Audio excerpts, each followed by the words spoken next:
Tossing Grenades at Windmills podcast. Welcome to another session of This Is Your Life. Hello, I'm an old oak tree that has nothing to do with what we're about to discuss today. Anyway, sorry. What was I saying? I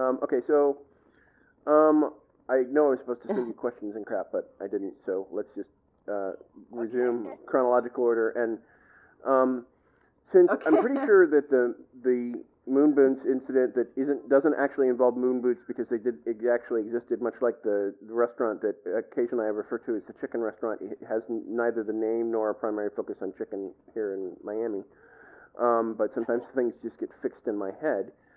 I'm thinking, thematically speaking, I'd like to focus broadly on your high school experience,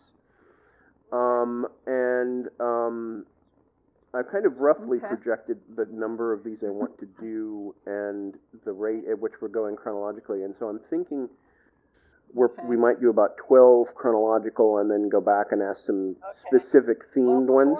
Well, before we go to high school, let's talk about junior high school. Okay, that'll work fine as well. And then there was something else I wanted to say. So the two things that I would recommend. Okay, 7th and 8th grade. I went from 6th grade. My mother, bless her heart, which, bought for all those my who are not clothes, familiar with Southern culture, means fuck you. Actually, no. It means fuck you in Georgia. In Georgia, it's sarcastic, which is why I always hated it in Georgia. Anytime anyone would say, bless her heart, it meant it was nasty. Where my mother was from, it didn't mean that. It literally meant, oh, the poor kid. And it was kind of a borderline, they can't get their act together or whatever. But bless her heart was never mean from where my family grew up the way it was in Georgia. And Georgia is a purely asshole thing. So it's, the South is not homogenous. Different areas are different. So my mother's family and actually mountain culture in North Carolina is different than Flatland. Yeah, I've been to Flatland, North Carolina. Let's not. Flatlanders are assholes. And, there are a lot of people up in the mountains that can be assholes too, but my mother's family was at least a little more enlightened than a lot of Southerners were. So, and North Carolina was different even prior to the Civil War than the rest of the South. So I think they were the last one to sign on. Yeah, there's a couple of documentaries on their own particular variety of racism and segregation. And well, if you've ever read Cold Mountain or seen the movie, that tells you something. So that's some of what went on. So I did have ancestors in North Carolina who were slave owners. I didn't have any on my father's side of the family. They were all dirt poor, but we had slave owners on my mother's side of the family. So, and there are lots of Black Bergens and Harrises and so on and so forth in North Carolina. So, anyway, getting beyond that's not personal history. That's other stuff. But, my mother and father dressed me until I was about 15. I didn't pick out my own clothes. Really? I didn't decide what my hairstyle was. Well, this is the problem with being an only child with overprotective And this is in like really the didn't want 50s, me. early 60s, correct? Yes. So, picture, if you will, Rebel Without a Clue. The character is about to go out and run with the wolf pack or the Jets or the Sharks, and wait, Timmy, you need to change into the blue cardigan. So, that's... Well, they didn't dress me that way. They just bought all my clothes. I never bought... I didn't really start deciding my own style and what I was going to have to wear until I really got into sewing. I learned to sew in the 8th grade in home economics class. I also learned to play basketball in 8th grade. You started doing that. Yeah, I became a emulating attempts at superherodom, but yeah. Well, I started hand sewing when I was about 8 and knitting. Um, so I was always into that kind of thing from the time early on. So yarn and fabrics and that kind of thing. So I have an affinity for that. So, but when I got into 8th grade, I learned how to sew with machine, and I absolutely took to it, just like I absolutely took to basketball in PE class. Actually, 7th and 8th grade were a little weird for a lot of reasons. It was a lot of transition for me.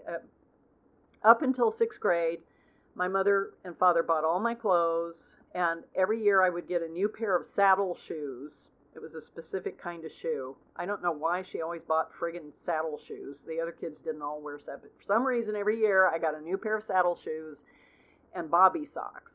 And that's what I wore until 6th grade. And then in 7th grade, she suddenly hands me a garter belt and stockings. And I'm expected to wear these stupid things and then more adult shoes. And she dressed me like a little secretary. I always looked like a little version of her running around, you know, a little librarian. And I did not look like the other kids, and it was really hard. Plus, she wouldn't let me shave my legs, so I'm wearing stockings, and I have this long, black, thick, curly hair under my stockings. And, you know, she kept telling me, you know, your Aunt Georgia never shaved her legs, and her legs are now so beautiful and smooth. And I was like, Mama, how old was she before she stopped? Before, you know, that's hormonal is what that is. So, you know, it's like you want me to wait until I'm 40 before I don't have hairy legs under my stockings. Anyway, yeah, I hated being a girl. I really hated being a girl. It was miserable being a girl in the early 60s, all through the 60s. It just sucked. There are things that I can get into with you that I won't get into about menstruation and so on that I won't talk about. But you know, if any of the grandkids want to talk about it, especially the female ones, hey, I'm all for well, talking I about know that. Grandma, and I know the you don't want to hear all time, that stuff. so I can imagine. I will tell you this, that when I started with my period, we were in the mountains. Every year we would take these stupid, horrible nightmare vacations to some. Yes, these horrible vacations to some state park up in the mountains, and we'd be there for a week, and we'd be trapped with my father, who would get roaring drunk every bloody time. And it was just horrible. It was horrible. It was like I dreaded summer vacation because it's being trapped in the mountains with my parents. And my mother constantly whispering under her breath about my father and his drinking, and then my father drinking and acting like a nightmare. So this one summer, we went up to the state park, and that was the one where, boy, that was interesting. I obviously I was old enough that my father during the day was sober, and we went down to the beach, and my father got up and followed me down to the water. That's another thing. I didn't really get to be a kid as a kid. You know, if we went to a place with a pool or something, I was supposed to be practicing swimming and learning how to swim. I never got to just play in the water as a kid. It was always a chore. So, anyway, and you wore bathing caps then, you know, these awful rubbery things on your head to keep your hair dry for some weird reason. Thank God we got past that. So you'd wear a bathing cap and one-piece bathing suit, and I'm walking down to the beach to get in the water, and my father told me later that some guy followed me down to the water. So I was starting to have problems even then. So he followed to make sure that guy stayed away from me. And this was long after I'd already been sexually molested at the age of 9 by one of his friends. Anyway, yeah, that was the summer that we one of the things we'd do is, you know, we'd have cookouts and stuff, and we'd play on the beach or, you know, hang out on the beach. And do other mountainy things and go see local attractions. But at night we'd go to drive-in movies. My father was terribly phobic about crowds of people. And so much so that he didn't come to my wedding reception when, I was first married to your dad. He just couldn't. He couldn't deal with large crowds of people. And I understand that. I have the same panic attack problem sometimes. So anyway, we would go to these drive-in movies, and one night we'd been out to do something like that, and we were driving home, and he was roaring drunk in my mother's terms.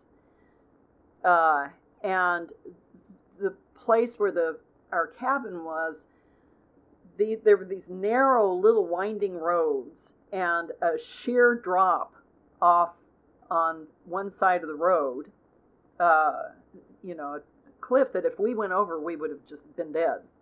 There's no way you would survive it.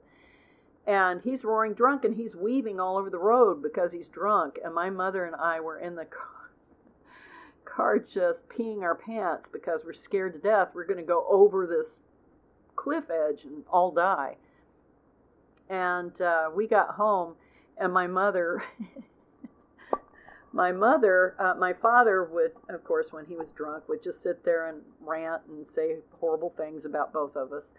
And he's sitting there, he'd start a fire. That was a big deal in the cabin. We always had a cabin with a fireplace, and he'd start a fire, and fire was always lovely. And he'd sitting there in front of the fire, and he's going on in his drunken babble.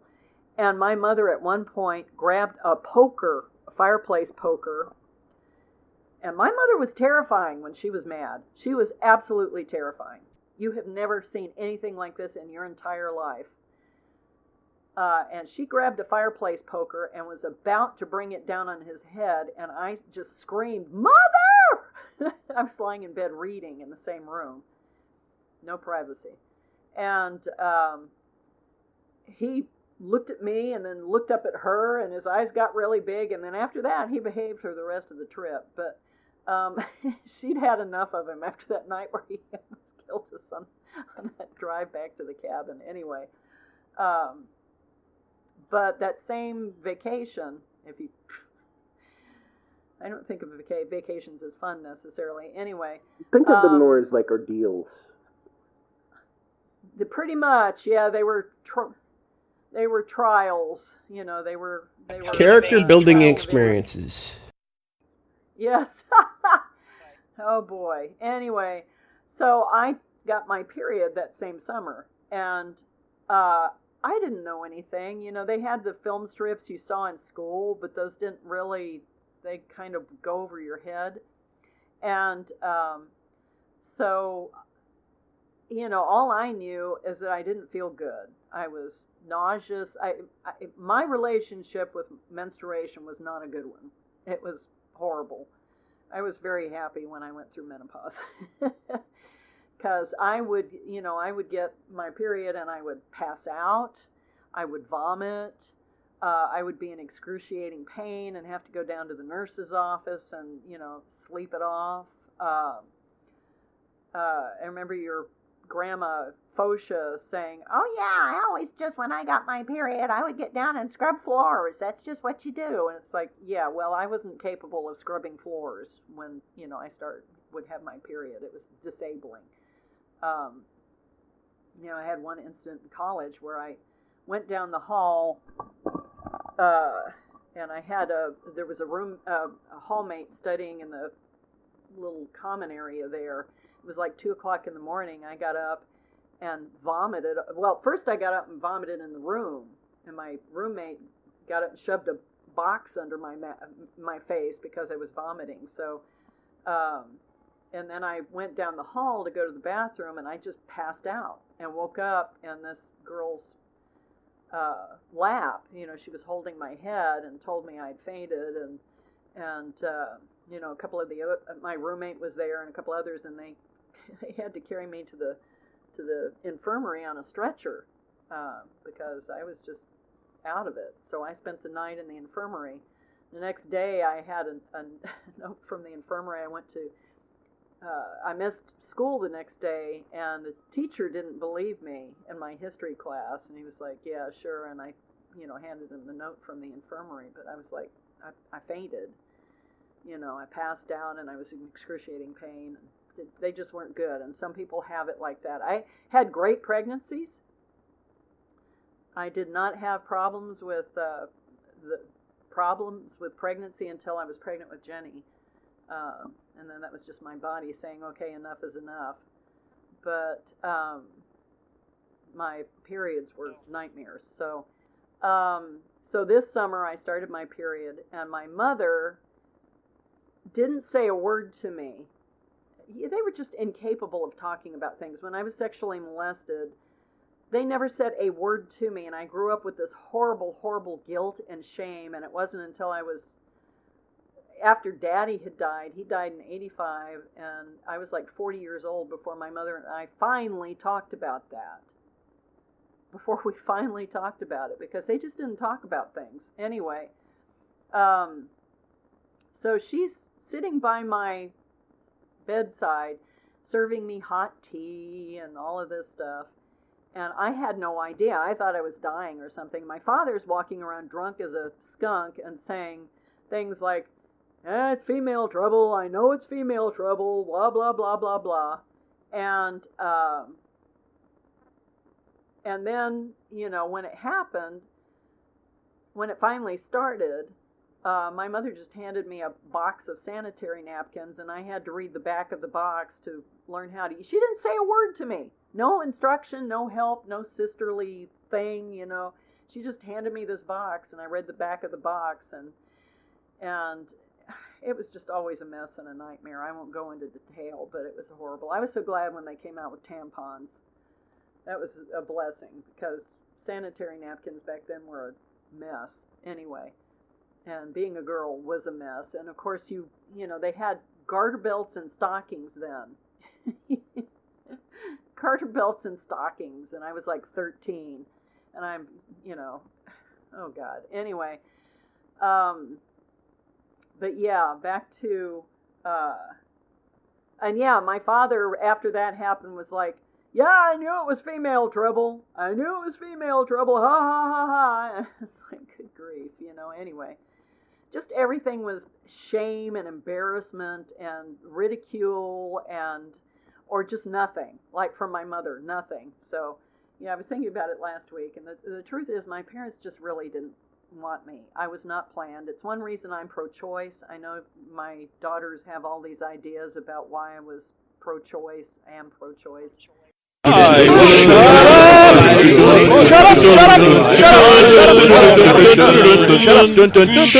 up! Copyright 2017 Red Anvil Amalgamated LLC. For more of this and other worlds, visit redanvilcreative.com. To fight the forces of evil!